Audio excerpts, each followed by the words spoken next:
പ്രാധാന്യം കൊടുക്കേണ്ട ചോദ്യങ്ങൾ ഏതെല്ലാമാണ്? ഏറ്റവും കൂടുതൽ തവണ ചോദിച്ചുള്ള ചോദ്യം ഏതാണ്? ടോപ്പ് 20 സീക്രട്ട് ക്വസ്റ്റ്യൻസ് ഇതാണ്. Here we go. Hello once again welcome back to plus line. ഇന്നത്തെ വീഡിയോ ഡിസ്കസ് ചെയ്യാൻ പോകുന്നത് +2 ബിസിനസ് സ്റ്റഡീസിന്റെ ക്രിസ്മസ് എക്സാമിന് നിങ്ങൾ ഉറപ്പായും പഠിച്ചിരിക്കേണ്ട ഏറ്റവും പ്രധാനപ്പെട്ട ചോദ്യങ്ങൾ ഏതൊക്കെയാണെന്നോ വീഡിയോയിൽ പോകുന്നതിന് നമ്മുടെ ചാനൽ സബ്സ്ക്രൈബ് സ്റ്റുഡൻസ് തീർച്ചയായും ചാനൽ സബ്സ്ക്രൈബ് കാരണം നമ്മുടെ +1 +2 എക്സാമിന് ആവശ്യമുള്ള എല്ലാ സബ്ജക്റ്റിന്റെയും most important questions, previous questions, chapter series, 1 mark questions കൂടാതെ ലൈവ് ക്ലാസ്സുകൾ തികച്ചും സൗജന്യമായി നിങ്ങളിലേക്ക് എത്തിയാണ്. വീഡിയോ ശേഷം നിങ്ങളുടെ അഭിപ്രായങ്ങൾ, നിങ്ങളുടെ സംശയങ്ങൾ നിങ്ങൾ കമന്റ് രേഖപ്പെടുത്തുകയും ഈ ഒരു വീഡിയോ നിങ്ങൾക്ക് ഹെൽപ്ഫുൾ ആയിട്ടുണ്ടെങ്കിൽ തീർച്ചയായും നിങ്ങളുടെ ഫ്രണ്ട്സിനോട് ഷെയർ ചെയ്യാൻ വീഡിയോ. +2 ബിസിനസ് സ്റ്റഡീസിന്റെ സെക്കൻഡ് ടൈം എക്സാമിന് നമ്മൾ ഉറപ്പായും പഠിച്ചിരിക്കേണ്ട ഏറ്റവും പ്രധാനപ്പെട്ട ചോദ്യങ്ങളും അതിന്റെ ഉത്തരങ്ങളും എന്തൊക്കെയാണെന്ന് നോക്കാം. ഓൾറെഡി നമ്മൾ ബിസിനസ് സ്റ്റഡീസിന്റെ എല്ലാ ചാപ്റ്റേഴ്സും നമ്മൾ വീഡിയോ ആക്കി തന്നെ ചെയ്തിട്ടുണ്ട്. ഏറ്റവും സിംപ്ലസ്റ്റ് ഫോമിൽ ഏറ്റവും ഷോർട്ട് ആക്കി തന്നെ വീഡിയോ ആക്കി തന്നെ ചെയ്തിട്ടുണ്ട്. എല്ലാ കാര്യങ്ങളും അതിനകത്ത് ഉൾപ്പെടുത്തിയിട്ടുണ്ട്. നിങ്ങൾക്ക് ഹെൽപ്ഫുൾ ആവും. A+ വളരെ സിമ്പിൾ ആയിട്ട് തന്നെ സ്കോർ ചെയ്യാൻ പറ്റും. വളരെ ഇപ്പം ഒരു ബിസിനസ് സ്റ്റഡീസ് ഒരു ടഫ് സബ്ജക്റ്റ് ആയിട്ട് തോന്നുവാണെങ്കിൽ പോലും ആ വീഡിയോസ് കണ്ടു കഴിഞ്ഞാൽ ഡെഫിനറ്റ്ലി നിങ്ങൾക്ക് വളരെ ഈസി ആയിട്ട് തന്നെ പഠിച്ചെടുക്കാനും പറ്റും. നല്ല മാർക്ക് നിങ്ങൾക്ക് സ്കോർ ചെയ്യാനും പറ്റും. ഓക്കെ, അപ്പം ആ വീഡിയോസ് കാണാൻ വേണ്ടി അതിന്റെ ലിങ്ക് ഞാൻ ഡിസ്ക്രിപ്ഷനും അതുപോലെ തന്നെ കമന്റ് ബോക്സിലും പിൻ ചെയ്തിരിക്കാം. Nature and significance of management, principles of management, business environment, planning, organising തുടങ്ങിയ ചാപ്റ്റേഴ്സിൽ നിന്നും ക്വസ്റ്റ്യൻസ് പ്രതീക്ഷിക്കാം. Staffing, directing, controlling, financial management തുടങ്ങിയ ചാപ്റ്റേഴ്സാണ് പഠിക്കേണ്ടത്. 6th chapter staffing. സ്റ്റാഫിംഗ് നമുക്ക് ഒരു പ്രധാനപ്പെട്ട ചാപ്റ്റർ തന്നെയാണ്. കാരണം സെക്കൻഡ് ടേമിൽ നമുക്ക് സ്റ്റാഫിംഗ് തൊട്ടാണ് പഠിക്കാനുള്ളത്. Staffing, directing, controlling, financial management ആണ് നമുക്ക് സെക്കൻഡ് ടേമിൽ പഠിക്കാനുള്ളത്. അതുകൊണ്ട് തന്നെ കൂടുതൽ ചോദ്യങ്ങളും പ്രതീക്ഷിക്കാവുന്ന ഇവിടെ തന്നെയാണ്. എന്നിരുന്നാൽ പോലും ഫസ്റ്റ് ടൈമിലെ കാര്യങ്ങൾ നമ്മൾ പഠിച്ചിരിക്കണം. ഓക്കെ, അപ്പോൾ സ്റ്റാഫിംഗിൽ നമുക്ക് പ്രധാനപ്പെട്ട 3 ക്വസ്റ്റ്യൻസ് ആണ് പഠിക്കാനുള്ളത്. First question, explain the steps or process of staffing. സ്റ്റാഫിംഗിന്റെ സ്റ്റെപ്സ് എന്താണ് അല്ലെങ്കിൽ സ്റ്റാഫിംഗിന്റെ പ്രോസസ് എന്താണെന്ന് അറിഞ്ഞിരിക്കണം. കുറച്ച് പോയിന്റ്സ് പഠിക്കാനുണ്ട്, അതിന്റെ എക്സ്പ്ലനേഷൻ പഠിച്ചിരിക്കണം. ഫസ്റ്റ് പോയിന്റ് എന്തായിരുന്നു?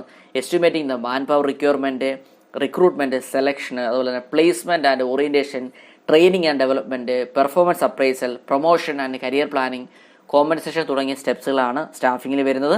അപ്പോൾ അതിന്റെ എക്സ്പ്ലനേഷൻ ഉൾപ്പെടെ പഠിച്ചിരിക്കണം. Second question, explain the various sources of recruitment, it's merits and limitations. അപ്പം റിക്രൂട്ട്മെന്റ് വിവിധ മാർഗങ്ങൾ എന്തെല്ലാമാണ് എന്നറിഞ്ഞിരിക്കണം. അതുപോലെ തന്നെ റിക്രൂട്ട്മെന്റിന്റെ മേന്മകൾ എന്തെല്ലാമാണ്, റിക്രൂട്ട്മെന്റ് പോരായ്മകൾ എന്തെല്ലാമാണെന്ന് അറിഞ്ഞിരിക്കണം. നമുക്കറിയാം റിക്രൂട്ട്മെന്റ് പ്രധാനമായി 2 രീതിയിലാണ് വരുന്നത്. ഒന്നുകിൽ അത് ഇന്റേണൽ സോഴ്സ് ആയിരിക്കാം, അല്ലെങ്കിൽ എക്സ്റ്റേണൽ സോഴ്സ് ആയിരിക്കാം. ഇപ്പോൾ ഇന്റേണൽ സോഴ്സ് ആണെങ്കിൽ അവിടെ ട്രാൻസ്ഫർ ആവാം, അല്ലെങ്കിൽ പ്രൊമോഷൻ ആവാം. എന്നാൽ എക്സ്റ്റേണൽ സോഴ്സിലാണെങ്കിൽ അവിടെ ഡയറക്റ്റ് റിക്രൂട്ട്മെന്റ് ഉണ്ട്, കാഷ്വൽ കോളേഴ്സ് ഉണ്ട്, അല്ലെങ്കിൽ അഡ്വർടൈസ്മെന്റ് കൊടുക്കാൻ പറ്റും, എംപ്ലോയ്മെന്റ് എക്സ്ചേഞ്ച് ആവാം, പ്ലേസ്മെന്റ് ഏജൻസി ആവാം, ക്യാമ്പസ് റിക്രൂട്ട്മെന്റ് ആവാം, റെക്കമെൻഡേഷൻസ് ആവാം, അല്ലെങ്കിൽ ലേബർ കോൺട്രാക്ടേഴ്സ് ആയിരിക്കാം, അല്ലെങ്കിൽ അഡ്വർടൈസിംഗ് വഴിയായിരിക്കാം, അല്ലെങ്കിൽ വെബ് പബ്ലിഷിംഗ് ആയിരിക്കാം എക്സ്റ്റേണൽ സോഴ്സ് എന്ന് പറയുന്നത്. അപ്പോൾ ഇതൊക്കെ നമ്മൾ സെപ്പറേറ്റ് ഒരു ടോപ്പിക്കായിട്ട് തന്നെ എടുത്ത് നമ്മൾ ക്ലാസ് ആയിട്ട് എടുത്ത് തന്നെ എക്സ്പ്ലെയിൻ ചെയ്യുന്നുണ്ട്. വീഡിയോസ് എല്ലാം നമ്മുടെ +2 ബിസിനസ് സ്റ്റഡീസിന്റെ പ്ലേലിസ്റ്റിൽ അവൈലബിൾ ആണ്. അതുപോലെ തന്നെ ചാപ്റ്റർ വൈസ് വീഡിയോസും നിങ്ങൾക്ക് അവിടെ ചെക്ക് ചെയ്യുമ്പോൾ വീഡിയോ ലഭ്യമാകുന്നതായിരിക്കും. Okay, then third question, explain the various methods of training. ട്രെയിനിങ്ങിന്റെ വിവിധ മാർഗ്ഗങ്ങൾ എന്തെല്ലാമാണെന്നുള്ളതാണ്. നമുക്കറിയാം ട്രെയിനിങ് 2 രീതിയിലാണ് വരുന്നത്. ഒന്നുകിൽ ഓൺ ദ ജോബ് മെത്തേഡ് ആയിരിക്കാം, അല്ലെങ്കിൽ ഓഫ് ദ ജോബ് മെത്തേഡ് ആയിരിക്കാം. ഓൺ ദ ജോബ് മെത്തേഡ് ആണെങ്കിൽ അവിടെ അപ്രന്റീസ്ഷിപ്പ് വരുന്നുണ്ട്, അല്ലെങ്കിൽ കോച്ചിങ് വരുന്നുണ്ട്, ദെൻ ഇന്റേൺഷിപ്പ് ട്രെയിനിങ് വരുന്നുണ്ട്, ജോബ് റൊട്ടേഷൻ വരുന്നുണ്ട്. ഓക്കെ, അപ്പം ജോലി സ്ഥലത്ത് തന്നെ ട്രെയിനിങ് നൽകുന്നതിനെയാണ് ഓൺ ദ ജോബ് മെത്തേഡ് എന്ന് പറയുന്നത്. അവിടെ അപ്രന്റീസ്ഷിപ്പ് വരുന്നുണ്ട്, കോച്ചിങ് വരുന്നുണ്ട്, ഇന്റേൺഷിപ്പ് ട്രെയിനിങ് വരുന്നുണ്ട്, ജോബ് റൊട്ടേഷൻ വരുന്നുണ്ട്. അപ്പോൾ ഡീറ്റെയിൽ ആയിട്ട് പഠിക്കുക. ദെൻ നെക്സ്റ്റ് ആണ് off the job method. Off the job method എന്ന് വെച്ച് കഴിഞ്ഞാൽ ജോലി സ്ഥലത്തല്ല മറ്റൊരു സ്ഥലത്ത് വെച്ചായിരിക്കും അവർക്ക് ആവശ്യമായ ട്രെയിനിങ് നൽകുന്നത്. അതായത് ക്ലാസ് റൂം ലെക്ചേഴ്സ് ആവാം, ഫിലിംസ് ആവാം, കേസ് സ്റ്റഡി ആവാം, അല്ലെങ്കിൽ കമ്പ്യൂട്ടർ മോഡലിംഗ് ആവാം, വെസ്റ്റ്യൂൾ ട്രെയിനിങ് ആവാം, പ്രോഗ്രാംഡ് ഇൻസ്ട്രക്ഷൻ ആയിരിക്കും. അപ്പോൾ ഇതെല്ലാം നമ്മൾ വീഡിയോ ഒക്കെ ചെയ്തിട്ടുണ്ട്. പ്ലേലിസ്റ്റിലെ വീഡിയോ അവൈലബിൾ ആണ്. അപ്പോൾ ഇത് കൂടാതെ ഈ സ്റ്റാഫിംഗ് എന്ന ചാപ്റ്ററിൽ നിന്ന് ഒരു ക്വസ്റ്റ്യൻ കൂടെ നിങ്ങൾ അഡീഷണൽ ആയിട്ട് നോക്കി വെച്ചിരിക്കുക. ക്വസ്റ്റ്യൻ ഇതാണ്, explain the steps or process of selection. അപ്പോൾ എന്താണ് സെലക്ഷൻ എന്ന് അറിഞ്ഞിരിക്കണം. സെലക്ഷന്റെ മാർഗങ്ങൾ അല്ലെങ്കിൽ സ്റ്റെപ്സ് അല്ലെങ്കിൽ പ്രോസസ്സ്, വിവിധ ഘട്ടങ്ങൾ എന്തെല്ലാമാണ് എന്നും അറിഞ്ഞിരിക്കുക. Next 7th chapter directing. ഡയറക്ടിംഗിൽ നമുക്ക് പ്രധാനപ്പെട്ട 4 ചോദ്യങ്ങളാണ് പഠിക്കാനുള്ളത്. First question, explain Maslow's need hierarchy theory of motivation with diagram. അപ്പം മാസ്ലോയുടെ നീഡ് ഹൈറാർക്കി തിയറി പഠിച്ചിരിക്കേണ്ടതാണ്. അതിന്റെ ഡയഗ്രാം ഉൾപ്പെടെ വരച്ച് എക്സ്പ്ലെയിൻ ചെയ്ത് തന്നെ പരീക്ഷയ്ക്ക് എഴുതണം. ഇതൊക്കെ നമ്മൾ വീഡിയോ ആക്കി തന്നെ ചെയ്തിട്ടുണ്ട്. ബിസിനസ് സ്റ്റഡീസ് +2 പ്ലേലിസ്റ്റ് ചെക്ക് ചെയ്ത് കഴിഞ്ഞാൽ നിങ്ങൾക്ക് വീഡിയോ അവിടെ കാണാവുന്നതാണ്. Okay, second question, briefly explain the elements of directing function. Directing ഫംഗ്ഷന്റെ എലമെന്റ്സ്, ഘടകങ്ങൾ എന്തെല്ലാമാണെന്ന് അറിഞ്ഞിരിക്കണം. നമുക്കറിയാം സൂപ്പർവിഷൻ, മോട്ടിവേഷൻ, ലീഡർഷിപ്പ്, കമ്മ്യൂണിക്കേഷൻ തുടങ്ങിയ കാര്യങ്ങളാണ്. അപ്പോൾ അത് നോക്കി വെച്ചിരിക്കുക. Third question, explain communication process and barriers of communication. അപ്പോൾ എന്താണ് കമ്മ്യൂണിക്കേഷൻ പ്രോസസ്, ആശയവിനിമയ പ്രക്രിയ എന്താണെന്ന് പഠിച്ചിരിക്കണം.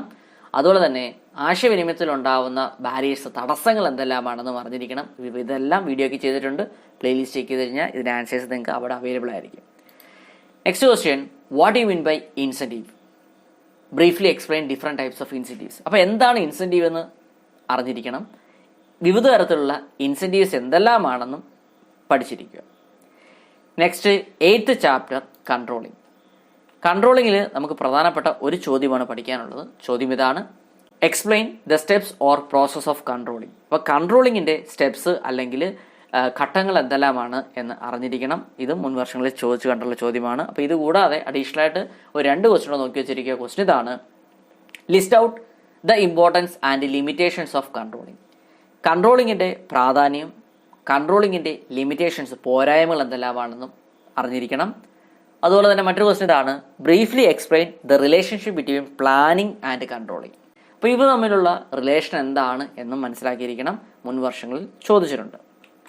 Next 9th chapter, financial management. 9th ചാപ്റ്ററിൽ നമുക്ക് പ്രധാനപ്പെട്ട 2 ക്വസ്റ്റ്യൻസ് ആണ് പഠിക്കാനുള്ളത്. ക്വസ്റ്റ്യൻ ഇതാണ്, explain the factors affecting the choice of capital structure. Capital സ്ട്രക്ചറിനെ അഫക്റ്റ് ചെയ്യുന്ന ഫാക്ടേഴ്സ്, ഘടകങ്ങൾ എന്തെല്ലാമാണ് എന്ന് പഠിച്ചിരിക്കണം. ഇമ്പോർട്ടൻ്റ് ആണ്. 8 മാർക്കിനൊക്കെ മുൻ വർഷങ്ങളിൽ പലതവണ ചോദിച്ചൊരു ചോദ്യമാണ്. സെക്കൻഡ് ക്വസ്റ്റ്യൻ ഇതാണ്, explain the factors affecting the requirement of fixed capital, working capital and dividend decision. ഈ ഒരു ചാപ്റ്റർ വളരെ പ്രധാനപ്പെട്ടതാണ്. അപ്പോൾ ഇവിടെ നമുക്ക് ഒരുപാട് പോയിന്റ്സുകൾ പഠിക്കാനുണ്ട്, എക്സ്പ്ലനേഷൻ ഒക്കെ പഠിക്കണം. കാര്യം എന്താണെന്ന് വെച്ച് കഴിഞ്ഞാൽ ഈ ഒരു ചാപ്റ്ററിന് 8 മാർക്കിന് ചോദ്യങ്ങൾ എല്ലാ വർഷങ്ങളും വരുന്നതാണ്. അപ്പോൾ ഇവിടെ നമുക്ക് പറഞ്ഞിരിക്കുന്നത് ഫിക്സഡ് ക്യാപിറ്റലിൻ്റെ റിക്വയർമെൻറ്റ്സിനെ അഫക്റ്റ് ചെയ്യുന്ന ഫാക്ടേഴ്സ് എന്തെല്ലാമാണ് എന്ന് അറിഞ്ഞിരിക്കണം. വർക്കിംഗ് ക്യാപിറ്റലിനെ അഫക്റ്റ് ചെയ്യുന്ന ഫാക്ടേഴ്സ് എന്തെല്ലാമാണ്, ഡിവിഡൻഡ് ഡിസിഷനെ അഫക്റ്റ് ചെയ്യുന്ന ഫാക്ടേഴ്സ് എന്തെല്ലാമാണ് എന്ന് മനസ്സിലാക്കിയിരിക്കണം. പോയിന്റ്സ് വിത്ത് എക്സ്പ്ലനേഷൻ പഠിച്ചിരിക്കുക. അതുപോലെ തന്നെ ഫസ്റ്റ് ടൈമിൽ നമ്മൾ പഠിച്ചിട്ടുള്ള ചാപ്റ്റേഴ്സ് എല്ലാം നിങ്ങൾ നന്നായിട്ട് ഓൾറെഡി നിങ്ങൾ പഠിച്ചതാണെന്നറിയാം, എന്നാലും ജസ്റ്റ് നോക്കി വെച്ചിരിക്കുക. അവിടെ നിന്ന് നമുക്ക് ക്വസ്റ്റ്യൻസ് പ്രതീക്ഷിക്കാവുന്നതാണ്. സോ നമ്മുടെ first chapter, nature and significance of management. അപ്പോൾ ഈ ഒരു ചാപ്റ്ററിൽ നമുക്ക് പ്രധാനപ്പെട്ട 2 ക്വസ്റ്റ്യൻസ് ആണ് പഠിക്കാനുള്ളത്. First question, explain coordination is the essence of management. അപ്പോൾ എന്താണ് ഏകോപനം, അതുപോലെ തന്നെ ഏകോപനം മാനേജ്മെൻറ്റ് എസൻസ് ആണ്, സത്താണെന്ന് പറയുന്നത് എന്തുകൊണ്ടാണെന്ന് പഠിച്ചിരിക്കണം. അതുപോലെ തന്നെ കോർഡിനേഷൻ്റെ, ഏകോപനത്തിൻ്റെ പ്രാധാന്യം എന്തെല്ലാമാണ്, ഏകോപനത്തിൻ്റെ അല്ലെങ്കിൽ കോർഡിനേഷൻ്റെ ഫീച്ചേഴ്സ്, സവിശേഷതകൾ എന്തെല്ലാമാണെന്ന് പഠിച്ചിരിക്കണം. ഇമ്പോർട്ടൻ്റ് ആണ്. സെക്കൻഡ് ക്വസ്റ്റ്യൻ ഇതാണ്, explain the nature of management. മാനേജ്മെൻറ്റിൻ്റെ നേച്ചർ എന്താണെന്ന് എക്സ്പ്ലെയിൻ ചെയ്ത് എഴുതാൻ ചോദിച്ചിട്ടുണ്ട്. നമുക്കറിയാം മാനേജ്മെൻറ്റ് നേച്ചർ 3 തരത്തിൽ വരുന്നുണ്ട്. Management as a science, management as an art, management as a profession. അപ്പോൾ ഈ 3 കാര്യങ്ങളും നന്നായിട്ട് പഠിച്ചിരിക്കണം. ഓക്കെ, അപ്പോൾ ഈ 2 ക്വസ്റ്റ്യൻ കൂടാതെ അഡീഷണൽ ആയിട്ട് 2 ക്വസ്റ്റ്യൻ കൂടെ നോക്കി വെച്ചിരിക്കണം. ക്വസ്റ്റ്യൻ ഇതാണ്, briefly explain the various levels of management and it's function. Top level വരുന്നുണ്ട്, മിഡിൽ ലെവൽ വരുന്നുണ്ട്, ലോവർ ലെവൽ വരുന്നുണ്ട്. അതുപോലെ തന്നെ ഈ 3 ലെവൽസിൻ്റെയും ഫങ്ഷൻസ്, ധർമ്മം എന്തെല്ലാമാണെന്ന് പഠിച്ചിരിക്കണം. അടുത്ത ക്വസ്റ്റ്യൻ ഇതാണ്, list out the characteristics or features of management. മാനേജ്മെൻറ്റിൻ്റെ ക്യാരക്ടറിസ്റ്റിക്സ്, അതായത് സവിശേഷതകൾ എന്തെല്ലാമാണ് അല്ലെങ്കിൽ ഫീച്ചേഴ്സ് എന്തെല്ലാമാണെന്ന് പഠിച്ചിരിക്കണം. പോയിന്റ്സ് പഠിച്ചു വെച്ചിരുന്നാൽ മതി. ഇതും മുൻ വർഷങ്ങളിൽ ചോദിച്ചു കണ്ടിട്ടുണ്ട്. സെക്കൻഡ് ചാപ്റ്റർ ആണ് പ്രിൻസിപ്പിൾസ് ഓഫ് മാനേജ്മെൻറ്റ്. ഈ ഒരു ചാപ്റ്ററിൽ നമുക്ക് പ്രധാനപ്പെട്ട 2 ക്വസ്റ്റ്യൻസ് ആണ് പഠിക്കേണ്ടത്. ക്വസ്റ്റ്യൻ ഇതാണ്, explain Henry Fayol's 14 principles of management. Henry ഫയോളിൻ്റെ 14 തത്വങ്ങളും മാനേജ്മെൻറ്റുമായി ബന്ധപ്പെട്ട് ഹെൻറി ഫയോൾ തയ്യാറാക്കിയ 14 തത്വങ്ങളും പഠിച്ചിരിക്കണം. Very very important. എല്ലാ വർഷവും നമുക്ക് ഈ ഒരു ക്വസ്റ്റ്യൻ പ്രതീക്ഷിക്കാവുന്നതാണ്. 8 മാർക്കിനൊക്കെ പ്രതീക്ഷിക്കാവുന്ന ഒരു ചോദ്യമാണ്. ഡീറ്റെയിൽ ആയിട്ട് പഠിച്ചിരിക്കണം. അപ്പോൾ ഇതൊക്കെ വളരെ സിമ്പിളാക്കി തന്നെ നമ്മൾ ഈ ഹെൻറി ഫയോളിൻ്റെ 14 പ്രിൻസിപ്പിൾസ് ഒക്കെ സെപ്പറേറ്റ് ഒരു വീഡിയോ ആക്കി തന്നെ നമ്മൾ ചെയ്തിട്ടുണ്ട്. ബിസിനസ് സ്റ്റഡീസ് +2 പ്ലേലിസ്റ്റ് ചെക്ക് ചെയ്ത് കഴിഞ്ഞാൽ ബിസിനസ് സ്റ്റഡീസുമായി ബന്ധപ്പെട്ട എല്ലാ കാര്യങ്ങളും, A to Z ആയിട്ടുള്ള എല്ലാ കാര്യങ്ങളും പ്ലേലിസ്റ്റ് അവൈലബിൾ ആണ്. ഓക്കെ, സെക്കൻഡ് ക്വസ്റ്റ്യൻ ഇതാണ്, explain the various techniques of scientific management. Scientific management അല്ലെങ്കിൽ ശാസ്ത്രീയ മാനേജ്മെൻറ്റിൻ്റെ ടെക്നിക്സുകൾ, വിവിധ മാർഗ്ഗങ്ങൾ എന്തെല്ലാമാണെന്ന് പഠിച്ചിരിക്കേണ്ടതാണ്. നമുക്കറിയാം ഫങ്ഷണൽ ഫോർമാൻഷിപ്പ് വരുന്നുണ്ട്, method study, motion study, time study, fatigue study, differential piece wise system തുടങ്ങിയ കാര്യങ്ങളൊക്കെയാണ് നമ്മുടെ സയൻറ്റിഫിക് മാനേജ്മെൻറ്റ് വേരിയസ് ടെക്നിക്സ്. ഇതിൽ ഫങ്ഷണൽ ഫോർമാൻഷിപ്പ് എന്താണെന്ന് എടുത്തു ചോദിച്ചിട്ടുണ്ട്. അതുപോലെ തന്നെ ഫങ്ഷണൽ ഫോർമാൻഷിപ്പിൻ്റെ ഡയഗ്രാം വരച്ച് എക്സ്പ്ലെയിൻ ചെയ്യാനും ചോദിച്ചിട്ടുണ്ട്. അപ്പം ഇത് ഡീറ്റെയിൽ ആയിട്ട് പഠിച്ചിരിക്കണം. അപ്പോൾ ഇതെല്ലാം നമ്മൾ വീഡിയോ ചെയ്തിട്ടുണ്ട്. പ്ലേലിസ്റ്റ് ചെക്ക് ചെയ്ത് കഴിഞ്ഞാൽ ഇതിൻ്റെ എല്ലാം ഓരോ ടോപ്പിക് വൈസായിട്ടുള്ള വീഡിയോസ് നിങ്ങൾക്ക് അവൈലബിൾ ആയിരിക്കും. ഓക്കെ, അപ്പോൾ ഇത് കൂടാതെ അഡീഷണൽ ആയിട്ട് ഒരു ക്വസ്റ്റ്യൻ നോക്കി വെച്ചിരിക്കണം. Explain FWTLA's principles of scientific management. അതായത് FWTLന്റെ പ്രിൻസിപ്പിൾസ് ഓഫ് സയന്റിഫിക് മാനേജ്മെന്റ്, ശാസ്ത്രീയ മാനേജ്മെന്റ് തത്വങ്ങൾ എന്തെല്ലാമാണെന്ന് പഠിച്ചിരിക്കണം FWTLന്റെ. അതായത് science not rule of thumb, അല്ലെങ്കിൽ harmony not discord, cooperation not individualism, അതുപോലെ തന്നെ development of each and every person to efficiency and prosperity തുടങ്ങിയ പോയിന്റ്സ് ആണ് സയന്റിഫിക് മാനേജ്മെന്റ് പ്രിൻസിപ്പിൾസ് ആയിട്ട് വരുന്നത് FWTLന്റെ. അപ്പോൾ ഇത് ഡീറ്റെയിൽ ആയിട്ട് പഠിച്ചിരിക്കണം. Third chapter business environment. ഇപ്പോൾ ബിസിനസ് എൻവയോൺമെന്റിൽ നമുക്ക് പ്രധാനപ്പെട്ട 2 ചോദ്യങ്ങളാണ് പഠിക്കാനുള്ളത്. First question, explain the dimensions of business environment with diagram. Business എൻവയോൺമെന്റിന്റെ ഡയമെൻഷൻസ് എന്തെല്ലാമാണെന്ന് പഠിച്ചിരിക്കണം, അതിന്റെ ഡയഗ്രാം വരച്ച് തന്നെ പഠിച്ചിരിക്കണം. അപ്പോൾ എന്താണ് ബിസിനസ് എൻവയോൺമെന്റ് നമുക്കറിയാം. ബിസിനസ് എൻവയോൺമെന്റ് ഡയമെൻഷൻസ് എന്താണെന്ന് ചോദിച്ചാലും അറിഞ്ഞിരിക്കണം. സോഷ്യൽ എൻവയോൺമെന്റ് വരുന്നുണ്ട്, ടെക്നോളജിക്കൽ എൻവയോൺമെന്റ് വരുന്നുണ്ട്, പൊളിറ്റിക്കൽ എൻവയോൺമെന്റ്, ലീഗൽ എൻവയോൺമെന്റ്, അതുപോലെ എക്കണോമിക് എൻവയോൺമെന്റ്. ഇതൊക്കെ ഡീറ്റെയിൽ ആയിട്ട് പഠിച്ചിരിക്കണം. ഇത് മുൻവർഷങ്ങളിൽ ചോദിച്ചിട്ടുള്ള ചോദ്യമാണ്. Second question, what are the importance of business environment. എന്തെല്ലാമാണ് ബിസിനസ് എൻവയോൺമെന്റിന്റെ പ്രാധാന്യമെന്നും നമ്മൾ അറിഞ്ഞിരിക്കണം. അപ്പോൾ ഈ 2 ക്വസ്റ്റ്യൻ ആണ് തേർഡ് ചാപ്റ്റർ ബിസിനസ് എൻവയോൺമെന്റിൽ നിന്ന് നമുക്ക് പ്രതീക്ഷിക്കാവുന്നത്. അപ്പോൾ ഇത് കൂടാതെ നിങ്ങൾ അഡീഷണൽ ആയിട്ട് ഒരു ക്വസ്റ്റ്യൻ നോക്കി വെച്ചിരിക്കുക. ക്വസ്റ്റ്യൻ ഇതാണ്, what are the features of business environment. Business environment സവിശേഷതകൾ എന്തെല്ലാമാണെന്നും മനസ്സിലാക്കിയിരിക്കുക. Okay, next fourth chapter planning. Planning എന്ന ചാപ്റ്ററിൽ നമുക്ക് പ്രധാനപ്പെട്ട 2 ക്വസ്റ്റ്യൻസ് ആണ് പഠിക്കാനുള്ളത്. First question, explain the steps or process of planning. പ്ലാനിങ്ങിന്റെ അല്ലെങ്കിൽ ആസൂത്രണത്തിന്റെ സ്റ്റെപ്സ് അല്ലെങ്കിൽ വിവിധ മാർഗങ്ങൾ എന്തെല്ലാമാണെന്ന് പഠിച്ചിരിക്കണം, ഇമ്പോർട്ടൻ്റ് ആണ്. Second question, explain the features and limitations of planning. ആസൂത്രണത്തിന്റെ അല്ലെങ്കിൽ പ്ലാനിങ്ങിന്റെ ഫീച്ചേഴ്സ്, സവിശേഷതകൾ എന്തെല്ലാമാണ്, അതുപോലെ തന്നെ പ്ലാനിങ്ങിന്റെ ലിമിറ്റേഷൻസ്, പോരായ്മകൾ എന്തെല്ലാമാണെന്നും പഠിച്ചിരിക്കണം, ഇമ്പോർട്ടൻ്റ് ആണ്. പോയിന്റ്സ് എല്ലാം നന്നായിട്ട് മനസ്സിലാക്കിയിരിക്കുക. അപ്പോൾ ഈ 2 ക്വസ്റ്റ്യൻ കൂടാതെ അഡീഷണൽ ആയിട്ട് ഒരു ക്വസ്റ്റ്യൻ നോക്കി വെച്ചിരിക്കുക. ക്വസ്റ്റ്യൻ ഇതാണ്, list out the different types of plans. വിവിധ തരത്തിലുള്ള പ്ലാനുകൾ എന്തെല്ലാമാണെന്ന് അറിഞ്ഞിരിക്കണം. നമുക്കറിയാം സിംഗിൾ യൂസ് പ്ലാൻ വരുന്നുണ്ട്, സ്റ്റാൻഡിംഗ് പ്ലാൻ വരുന്നുണ്ട്.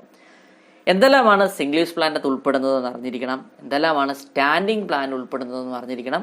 Next fifth chapter organising.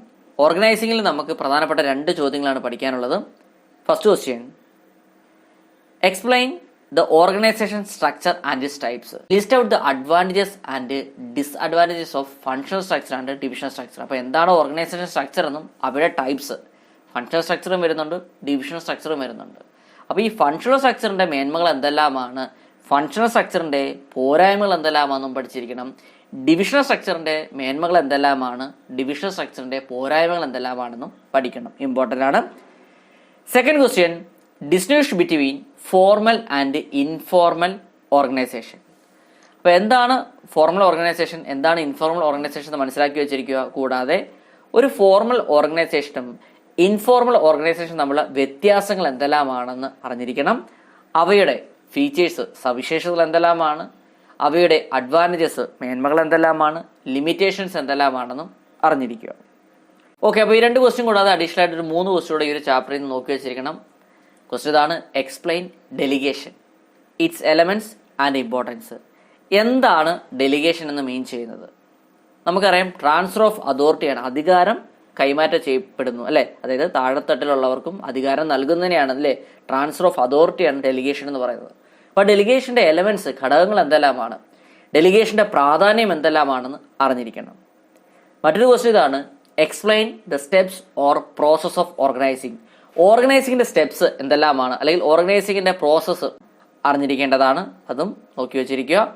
Third question ഇതാണ്, distinguish between delegation and decentralisation. ഡെലിഗേഷനും അതുപോലെ തന്നെ ഡീസെൻട്രലൈസേഷനും തമ്മിലുള്ള വ്യത്യാസങ്ങൾ എന്തെല്ലാമാണെന്നും പഠിച്ചിരിക്കണം. മുൻ വർഷങ്ങളിൽ ഈ ഒരു ഡിഫറൻസ് ചോദിച്ചിട്ടുണ്ട്. ഓക്കെ, ഇന്ന് നമ്മൾ ഡിസ്കസ് ചെയ്തത് +2 ബിസിനസ് സ്റ്റഡീസിന്റെ ക്രിസ്മസ് എക്സാമിന് നിങ്ങൾ ഉറപ്പായും പഠിച്ചിരിക്കേണ്ട ഏറ്റവും പ്രധാനപ്പെട്ട ചോദ്യങ്ങളാണ്. ഇതുമായി ബന്ധപ്പെട്ട സ്റ്റഡി മെറ്റീരിയൽ ലിങ്ക് ആവശ്യമാണെങ്കിൽ ഡിസ്ക്രിപ്ഷൻ കമന്റ് ബോക്സിൽ നമ്മുടെ വാട്സ്ആപ്പ് ടെലിഗ്രാം ഗ്രൂപ്പിൽ ലിങ്ക് കൊടുത്തിട്ടുണ്ട്. നിങ്ങൾ അവിടെ ജോയിൻ ചെയ്ത് നോട്ട്സ് ക്ലിക്ക് ചെയ്താണ്. പുതിയൊരു വീഡിയോയുമായി വീണ്ടും കാണാൻ. It's me Vivek Vijayan signing out. Okay, thank you.